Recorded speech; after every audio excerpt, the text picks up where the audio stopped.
Hello friends, स्वागत है आपका हमारे यूट्यूब चैनल एजुकेशन विद संगीत्रा में।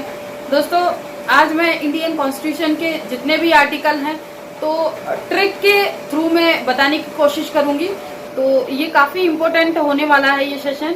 तो सबसे पहले बात करेंगे कि अनुच्छेद यानी आर्टिकल 1 जो है ना वो किससे संबंधित है।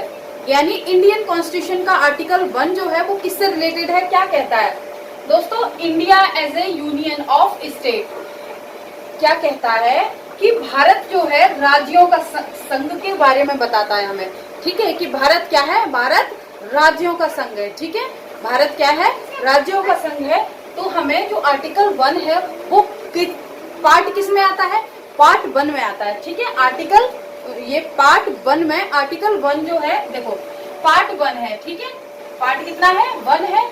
तो पार्ट 1 में 4 आर्टिकल आते हैं। ठीक है, 4 आर्टिकल आते हैं। तो मैंने ब्रीफ में बताने की कोशिश करूंगी। तो सबसे पहले आर्टिकल 1 देखते हैं। तो 1 क्या कहता है, यानी 1 जो है वही है, यानी आर्टिकल 1 जो है वो India as a union of state. ठीक है, और दूसरी बात ये कि भारत जो है, भारत तो इसमें हमारी इंडिया में कैसे सिस्टम कैसा है, फेडरलिज्म है। ठीक है, फेडरलिज्म का मतलब है कि पावर्स जो होती है ना, ठीक है, सारी पावर्स जो है वो बटी हुई है। ठीक है, सारे अलग अलग डिस्ट्रीब्यूट की हुई है कि राष्ट्रपति संवैधानिक शक्तियां राष्ट्रपति में निहित है, संघ की शक्तियां जिसको बोलेंगे राष्ट्रपति में, और शासन का जो वास्तविक शासक जो होगा वो प्राइम मिनिस्टर होगा, है ना, और कैबिनेट मंत्री होंगे। तो सारी पावर्स जो है अलग अलग तरीके से बांटी हुई हैं। ठीक है, मतलब किसी एक के हाथ में नहीं है। सारी पावर्स जो है वो किसी एक प्रेसिडेंट या फिर राष्ट्रपति में या मंत्री में एक में नहीं है, सब में अलग अलग बांटी हुई है। ठीक है, अगर मान लो कि देश में राष्ट्रपति शासन लग जाता है, यानी इमरजेंसी सिस्टम लागू हो जाता है, तो दोस्तों क्या होता है, राष्ट्रपति जो है ना, राष्ट्रपति के ही हाथ में सारी शक्तियां आ जाती हैं। ठीक है,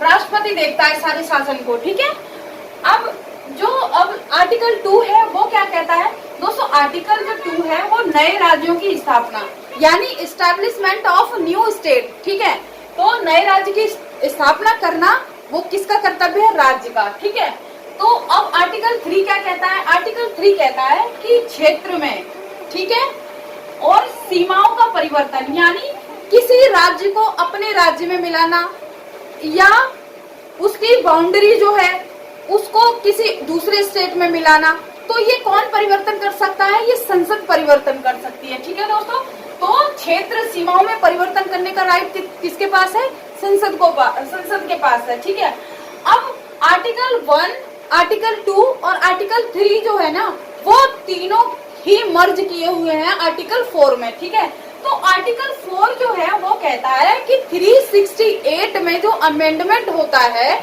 उसमें अमेंडमेंट नहीं माना जाएगा। यानी अगर राज्य में किसी तरह का गठन किया जा रहा है, एस्टेब्लिशमेंट हो रही है, एस्टेब्लिशमेंट की जा रही है ना, या गठन किया जा रहा है या परिवर्तन किया जा रहा है, तो उससे संबंधित आर्टिकल 368 के तहत तो उसमें परिवर्तन नहीं माना जाएगा। ठीक है दोस्तों, काफी इम्पोर्टेंट है ये। अब ये आर्टिकल 1 और पार्ट 1 कंप्लीट हुआ हमारा। ठीक है, अब पार्ट 2 पे हम बात करते हैं कि भारतीय संविधान के भाग 2 में, ठीक है, तो किन अनुच्छेदों में नागरिकता संबंधी प्रावधान का वर्णन किया गया है। तो जो भारतीय संविधान में पार्ट 2 है ना, पार्ट 2 है, वो किससे रिलेटेड है दोस्तों, वो सिटीजनशिप से रिलेटेड है। ठीक है, नागरिकता संबंधी जो प्रावधान है वो पार्ट 2 में, और आर्टिकल कितने से, 5 से लेकर 11 तक। ठीक है, आर्टिकल 5 to 11 तक उसका वर्णन किया गया है। तो देखो आर्टिकल 5 क्या कहता है दोस्तों, आर्टिकल 5 कहता है कि संविधान के प्रारंभ में, यानी संविधान के प्रारंभ में नागरिकता संबंधी जो प्रावधान है वो आर्टिकल 5 में है। ठीक है, अब नागरिक होते कौन है दोस्तों, किसी भी व्यक्ति को जिस देश में उसे रहने का उसे राइट मिला हुआ है, उसे सिविल एंड पॉलिटिकल राइट्स प्राप्त हैं, है ना, तो वो नागरिक जो है वो भारत का नागरिक कहलाएगा। ठीक है, तो अब आर्टिकल 6 क्या कहता है, ये 5 हो गया, आर्टिकल 6 कहता है ये पाकिस्तान जो है, पाकिस्तान से भारत को प्रव्रजन संबंधी जो प्रावधान है वो आर्टिकल 6 कहता है। ठीक है, आर्टिकल 7 में क्या है, अब पाकिस्तान जो है, पाकिस्तान में रहने वाले व्यक्तियों को जो यहाँ इंडिया के जो राइट मिले हुए हैं उसका वर्णन किया जाता है। ठीक है, आर्टिकल 8 क्या कहता है, वो इंडिया से बाहर जो लोग रह रहे हैं उनको क्या राइट मिले हुए हैं और नागरिकता संबंधी, तो उसका वर्णन किया गया है। ठीक है, अब 9 में क्या है, 9 में कहा गया है कि विदेशी राज्य की नागरिकता स्वेच्छा से अर्जित नहीं किया जा सकता। मतलब अगर कोई व्यक्ति जो है इंडिया में रह रहा है और कई सालों तक अगर वो दूसरी कंट्री में रहता है तो यहाँ की नागरिकता जो है समाप्त हो जाएगी, 5 साल के बाद उसकी नागरिकता जो है समाप्त की जाएगी। दोस्तों, हमारे जो इंडिया में नागरिकता संबंधी जो है वो कैसी नागरिकता, दोहरी है या इकहरी है, तो हमारे इंडिया में इकहरी नागरिकता है। ठीक है, और पाकिस्तान अगर हम यूएसए में देखें तो वहाँ दोहरी नागरिकता है। ठीक है, अब आर्टिकल 10 क्या कहता है, ये 9 हो गया, आर्टिकल 10 कहता है कि नागरिकों के अधिकारों का बना रहना, यानी मतलब अगर कोई व्यक्ति यहाँ दिल्ली में इंडिया में रहना चाहता है तो उसको सारे राइट्स जो है वो एक व्यक्ति एक नागरिक होने के नाते उसको सारे राइट उसको मिलेंगे। ठीक है, अब 11 क्या कहता है, संसद को ये राइट है कि उसमें नागरिकता संबंधी कोई भी परिवर्तन कर सकती है ना, एक्ट बना सकती है। तो वही यहाँ पर कहा गया है कि संसद द्वारा नागरिकता के अधिकारों का विधि द्वारा निर्णय और उसका राइट है कि जो एक्ट है नागरिकता संबंधी एक्ट भी बनाया गया है 1955 में। ठीक है दोस्तों, तो ये काफी इम्पोर्टेंट है। आगे बात करते हैं कि भारतीय संविधान का अनुच्छेद 12 किससे संबंधित है, यानी इंडियन कॉन्स्टिट्यूशन का आर्टिकल 12 जो है वो किससे रिलेटेड है, तो दोस्तों फंडामेंटल राइट से रिलेटेड है। ठीक है, किससे रिलेटेड है, मौलिक अधिकार से संबंधित है। ठीक है, तो ये फंडामेंटल राइट्स होते क्या है उनके बारे में थोड़ा सा ब्रीफ में हम जान लेते हैं। तो दोस्तों ये फंडामेंटल राइट जो है वो कहाँ से लिए गए हैं, सबसे पहले ये जानते हैं कि ये जो है यूएसए से लिए गए हैं। ठीक है, यूएसए से, ठीक है, संयुक्त राज्य अमेरिका से लिए गए हैं। ठीक है दोस्तों, अब ये जान लेते हैं कि फंडामेंटल राइट्स जो है वो पार्ट कितने में आते हैं। तो दोस्तों पार्ट जो है वो कितने में आता है, पार्ट 3 में आता है। ठीक है, पार्ट कितने, 3 में आता है। और आर्टिकल कितने से कितने तक आता है दोस्तों, ये 12 से लेकर 36 तक। ठीक है, 36 तक, सॉरी। ठीक है, फंडामेंटल राइट्स जो है वो यूएसए से दी गई है, ये आपको याद रखना है। पार्ट कितने में आता है, पार्ट 3 में आता है। ठीक है, और आर्टिकल कितने से, 12 से लेकर 36। ठीक है, अब दोस्तों एक इम्पोर्टेंट बात और है, अब हमें ये याद रखना है कि पार्ट 3 जो है ना फंडामेंटल राइट्स है ना, इन्हीं को हम मैग्ना कार्टा बोलते हैं। क्या कहते हैं, मैग्ना कार्टा, मैग्ना कार्टा। ठीक है, अब ये मैग्ना कार्टा होता क्या है दोस्तों, मैग्ना कार्टा जो है वो इंग्लैंड में सबसे पहले ये शुरू किया गया था राइट को ध्यान में रखकर। मतलब वहाँ क्या था, सामंतों का दबदबा था। ठीक है, तो ये उनके अधिकारों को प्रोटेक्ट करने के लिए मैग्ना कार्टा यानी किंग जॉन जो था ना वो 1215 में किंग जॉन के अनुसार किंग जॉन जो था इंग्लैंड का वो राजा था, उसने राइट को प्रोटेक्ट करने के लिए एक मैग्ना कार्टा बनाया था। ठीक है, तो ये मैग्ना कार्टा जो शब्द है ना वो रिटन डॉक्यूमेंट होता है। तो ये हमारे इंडिया में भी आर्टिकल जो पार्ट 3 है उसको हम मैग्ना कार्टा कहा जाता है। ठीक है, अब दोस्तों अब ये फंडामेंटल राइट्स जो है वो कितने हैं, तो शुरू में दोस्तों ये 7 अधिकार थे हमारे। ठीक है, फंडामेंटल राइट्स कितने थे, 7 थे। तो दोस्तों ये 7वां जो है वो आर्टिकल 19 में था, राइट टू प्रॉपर्टी। तो उसको दोस्तों 1978 में उसको हटा दिया गया है, यानी 44वें संविधान संशोधन हुआ था। ठीक है, तो उसको क्या बोल दिया है, वो एक वैधानिक अधिकार है। ठीक है, वैधानिक बोले तो लीगल राइट है, लीगल राइट है ये, यानी कौन सा था, राइट टू प्रॉपर्टी।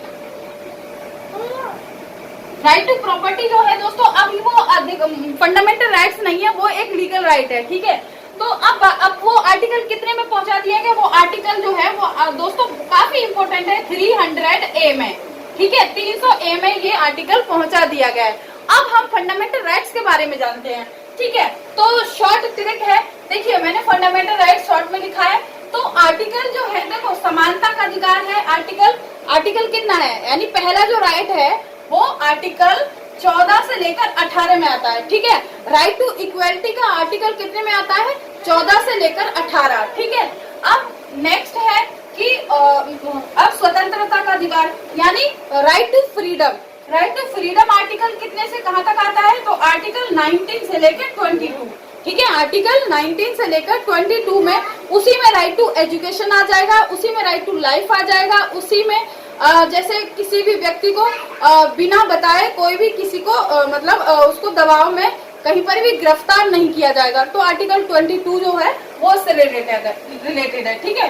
अब आर्टिकल 3 जो है वो क्या कहता है, आर्टिकल 3 जो है 22 और 24 है। तो क्या कहता है वो, शोषण के विरुद्ध अधिकार, यानी 14 साल का कोई भी बच्चा है उस पर फैक्ट्री में किसी भी डेंजरस स्थान पर काम नहीं करवाया जाएगा। अगर कोई करवाता है तो उस पर कानून मतलब जुर्माना लगेगा और सजा भी होगी उसको, ठीक है। अब आर्टिकल 4 क्या कहता है दोस्तों, 4 कहता है कि धर्म की स्वतंत्रता का अधिकार। तो 25 से लेकर 28 तक जो है वो धर्म की स्वतंत्रता का अधिकार आता है, ठीक है। अब आर्टिकल जो 5 है, 5 क्या कहता है कि सांस्कृतिक और शिक्षा संबंधी अधिकार जो है वो आर्टिकल 29 से 30 में आता है, ठीक है। और जो 6 वाला आर्टिकल है वो वेरी इंपॉर्टेंट, वो क्या है, आर्टिकल 32 जो है दोस्तों वो है संवैधानिक उपचार का अधिकार, यानी सुप्रीम कोर्ट और हाई कोर्ट जो 5 रिट जारी करता है वो इसी के तहत जारी करता है, ठीक है। 5 तरह की रिट होती है, वो सुप्रीम कोर्ट और हाई कोर्ट के द्वारा लगाई जाती है नागरिकों के अधिकारों को प्रोटेक्ट करने के लिए, ठीक है। अगर किसी व्यक्ति का कोई भी राइट अगर हनन होता है, मतलब अधिकार का एक्सप्लॉयटेशन होता है या किसी भी तरह का उस पर अत्याचार होता है, तो वो कहीं नहीं जाए, वो सुप्रीम कोर्ट जा सकता है, हाई कोर्ट जा सकता है अपने अधिकारों की मांग लगाने, ठीक है, अपने अधिकारों को प्रोटेक्ट करने के लिए, ठीक है, संरक्षण मांगने के लिए, ठीक है दोस्तों। तो दोस्तों आर्टिकल 32 जो है उसी को डॉक्टर अंबेडकर ने संविधान की आत्मा और हृदय भी कहा था। तो ये काफी इम्पोर्टेंट है और यहाँ से सीधे डायरेक्ट प्रश्न बनते हैं। तो ये रहा, काफी इम्पोर्टेंट था ये आर्टिकल पार्ट जो है 3 तक मेरे आज की है। अगली वीडियो में आप देखेंगे तो काफी इम्पोर्टेंट है और विथ ट्रैक के अकॉर्डिंग में बताऊंगी। तो कैसा लगा कमेंट करके जरूर बताइए। Thank you so much for watching.